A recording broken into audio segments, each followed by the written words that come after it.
Welcome back to channel. So आजचा video असा आहे की आज आपण करणार आहे आपल्या गाडीची PDI चेक. म्हणजे मी हे चेक करून झालो आहे जेव्हा मी डिलिव्हरी घेतली माझ्या हिमालयनची. पण त्यावेळेस मी काय काय चेक केलं ते मी तुम्हाला सांगणार आहे. आणि तुम्ही काय काय चेक करायला पाहिजे जर तुम्ही नवीन गाडी घेत असाल तर ते तुम्हाला खूप आवश्यक आहे. सो आजच्या व्हिडिओमध्ये आपण हे बघणार आहे. तर चला बघूया काय काय करायचं असतं ते. सो ही माझी हिमालयन 450. ही घेताना सुद्धा मी प्री डिलिव्हरी इन्स्पेक्शन केलेलं आहे आणि त्याच्यात काय काय चेक केलं त्याची मी चेकलिस्ट तुम्हाला स्क्रीनवरती डिस्प्ले करीनच. पण त्याच्या आधी मी तुम्हाला काय काय चेक केलं आहे हे मी तुम्हाला सांगतो. सो सुरुवात करूया. सर्वात पहिलं तर आपलं आहे टँक, हेडलाईट, विंडशील्ड आणि इन्स्ट्रुमेंट क्लस्टर. हे इम्पॉर्टंट गोष्टी आहेत.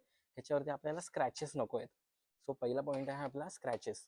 हे जे 4 जागे आहेत इन्स्ट्रुमेंट क्लस्टर, टँक, विंडशील्ड आणि हेडलाईट हे मोस्टली तरी काचेच्या असतात. आता हेडलाईट आहे आपली ही प्लॅस्टिक आहे, इन्स्ट्रुमेंट क्लस्टर काचेचा आहे आणि टँक आपला मेटलचा आहे. त्याच्यावरती आपल्याला स्क्रॅचेस नको आहेत. सो थोडेफार मायनर स्क्रॅचेस असतात ते ठीक आहे, पण युजली नाही येत ते स्क्रॅचेस. सो आपल्याला ते सर्च करायचं पूर्ण गाडीभर की कुठे स्क्रॅचेस आहेत का. नसलेले बेस्ट आहेत. मायनर स्क्रॅचेस असेल जर तुम्हाला चालत असेल तर ठीक आहे, नाहीतर तुम्ही अपील करू शकता की मला हे चेंज करून पाहिजे म्हणून मला स्क्रॅचेस नको आहेत. सो हे पण करू शकतो.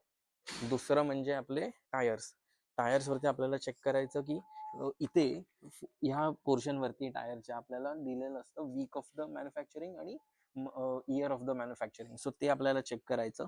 आपल्याला दिसून येतं ते मी तुम्हाला स्क्रीनवरती शो करतो की माझे मॅन्युफॅक्चरिंग इयर काय आहे ते वीक आणि year.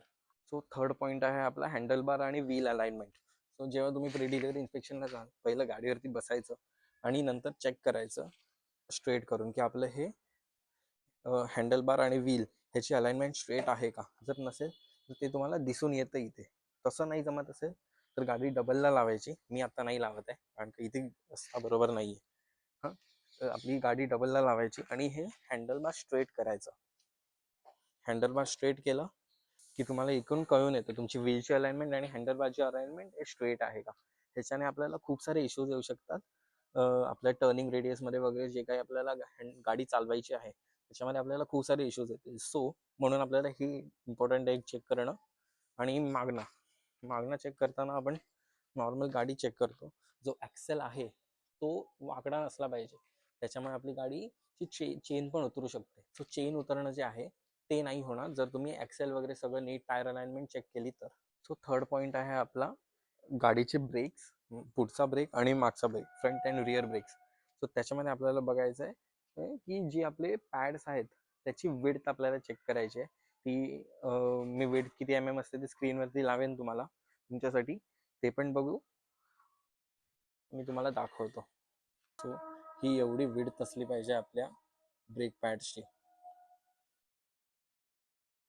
Same for the front tyre.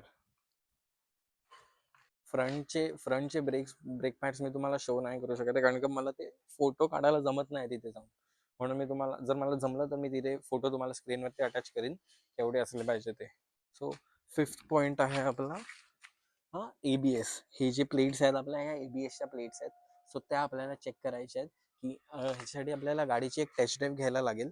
त्याच्यामध्ये तुम्हाला कळेल की तुमचे ABS प्रॉपर वर्क करतायत की नाही करत आहे ते होईल. सो जेव्हा तुम्ही गाडीची टेस्ट ड्राईव्ह घ्यायला जाल त्याच्यामध्ये तुम्हाला तुमचे 3 PDIचे पॉईंट्स चेक होऊन जातील.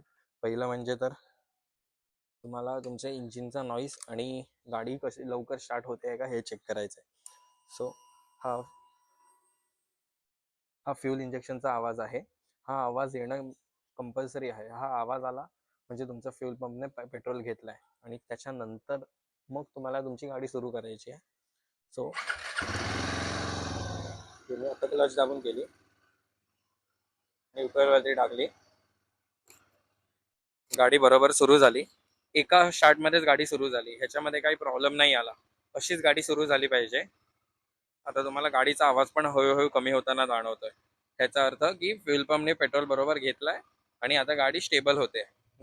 युजली गाडी स्टेबल व्हायला 15 ते 20 सेकंद घेते. त्यामुळे त्याच्यामध्ये काही प्रॉब्लेम नाही आहे आपल्याला. सो तो घेतला की त्याच्यानंतर आपल्याला क्लच वर्क चेक करायचा आहे. जास्त हार्ड नाही आहे ना आणि जास्त लूज पण नसला पाहिजे. क्लच एकदम डिसेंट असला पाहिजे, मीडियम म्हणा तो असला पाहिजे. त्याच्यानंतर मग ब्रेक चेक करायचा आपल्याला. ब्रेक बरोबर दाबतोय का. तसाच सेम इकडचा ब्रेक, रिअर ब्रेक पण चेक केला. हे युजली जेव्हा तुम्ही राईडला जाल ना, पहिले ब्रेक दाबून चेक करायचे, नंतर मग राईडला जायचं, कारण का कधी ब्रेकचा काही इश्यू असेल काही सांगता येत नाही ना, म्हणून मग असे चेक केले. त्याच्यानंतर राईडला जाताना प्रॉपर राईड चेक करायची की आपलं बरोबर ब्रेकिंग होत आहे का, क्लचनी गिअर शिफ्ट होत आहेत का बरोबर. त्याच्यानंतर मग फ्रंट ब्रेक आहे का, रिअर ब्रेक नीट आहे का, हे सगळं. आणि गिअर, हे जे गिअर लिव्हर आहे त्याच्याने स्मूथली तुमचे गिअर चेंज होत आहेत का. आवाज येतोय, हे दुसरा लागला, तिसरा, असे गिअर प्रॉपर चेंज होत आहेत का. सो आता मी गाडी न्यूट्रलला परत ठेवतो आणि इंजिनचा आवाज तुम्हाला दाखवतो.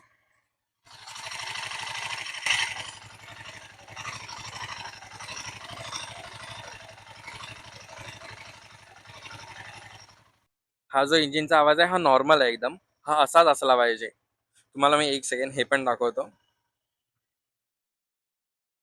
गाडीचं जे हे आरपीएम आहे तो 1.1 ते 2च्या मध्ये असला पाहिजे, ज्याच्याने आपली गाडी एकदम डिसेंट परफॉर्म करते.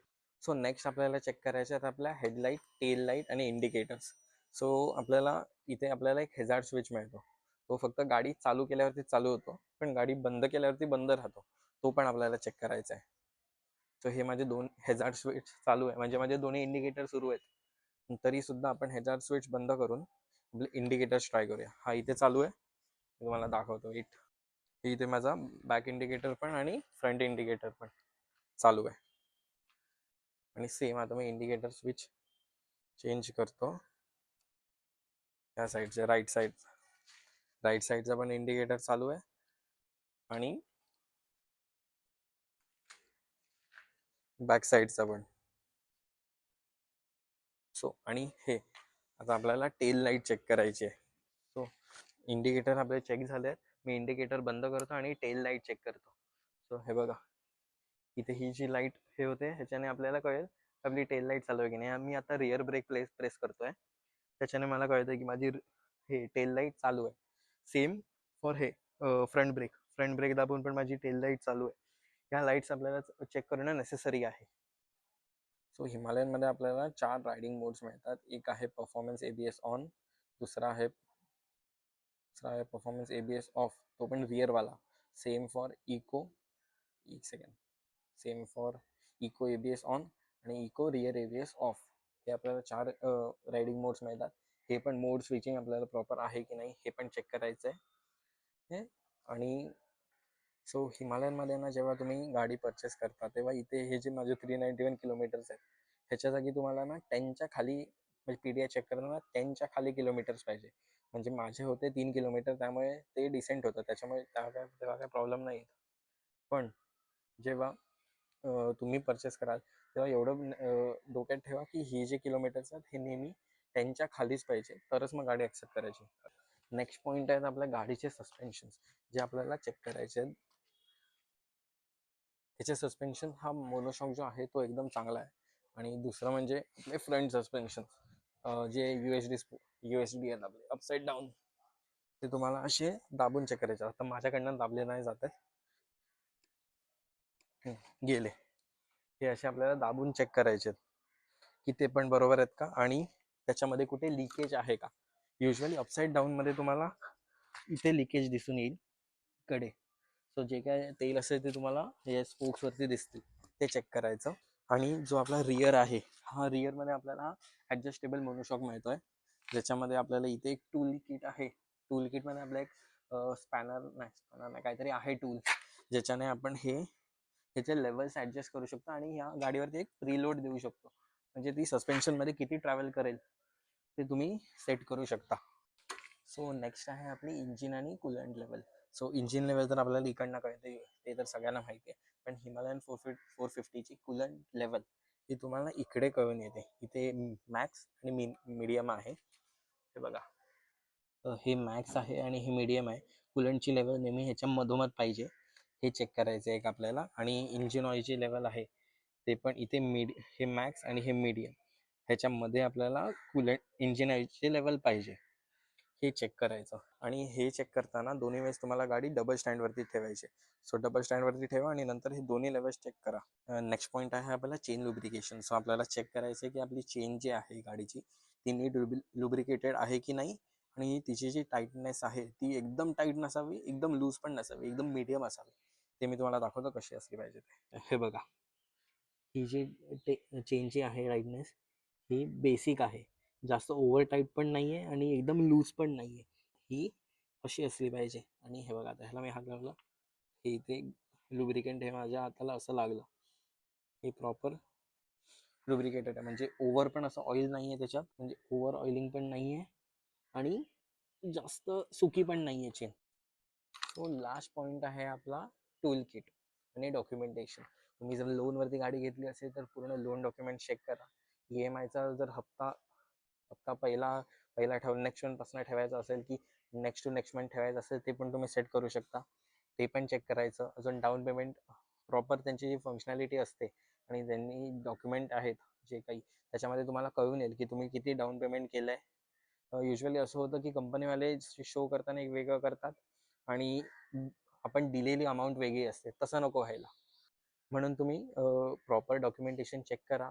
तुम्हाला तो एक्सप्लेन करेल. टूल किट सोबत तुम्हाला जो आपलं गाईड असतं ते पण मिळेल. ते सगळं चेक करायचं नीट हिमालयनसाठीचं. आणि टूल किट कुठे असतं ते पण मी तुम्हाला दाखवतो.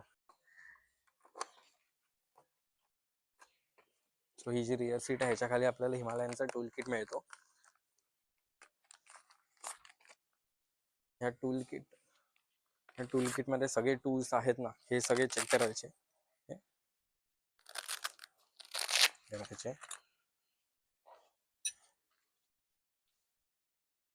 हे बघा, हा असा हिमालयन 450चा टूल किट आहे. ह्याच्यामध्ये तुम्हाला हे सगळं मिळेल. आता ह्या सगळ्याची मला नावं नाही माहिती, मी हे सगळं माहीत करतो आणि नंतर तुम्हाला सांगतो. सो हा टूल किट आपल्याला हिमालयन 450मध्ये मिळतो. हा मी आता जसा आहे तसा ठेवून देतो परत. हां, हे पूर्णपणे सॅटिस्फाय नाही करत हे टूल्स, पण तरी ठीक आहे. त्यामुळे आपल्याला एक आपला स्पेसिफिक स्वतःचा वेगळा टूल किट कॅरी करावा लागतो. पण काय म्हणतात ना ते, काही नसण्यापेक्षा थोडंसं काही असलेलं बरं. त्याच्यासाठी हे असं ठीक आहे. म्हणजे एकदमच टूल्स नसण्यापेक्षा थोडेसे टूल्स जे गाडीसाठी एसेन्शियल्स आहेत ते असलेले कधी पण चांगलं ना. सो आपली जी चेकलिस्ट आहे PTIची, ती मी डिस्क्रिप्शनमध्ये पण टाकेन आणि स्क्रीनवरती पण शो करेन. त्यांना स्क्रीनशॉट घ्यायचा त्याने स्क्रीनशॉट घ्या, आणि डिस्क्रिप्शनमध्ये तर आहे सगळ्यांसाठी ती. तर आजच्या व्हिडिओसाठी इथेच थांबूया. परत भेटूया नवीन व्हिडिओ घेऊन. आजच्या व्हिडिओसाठी एवढंच. थँक्यू.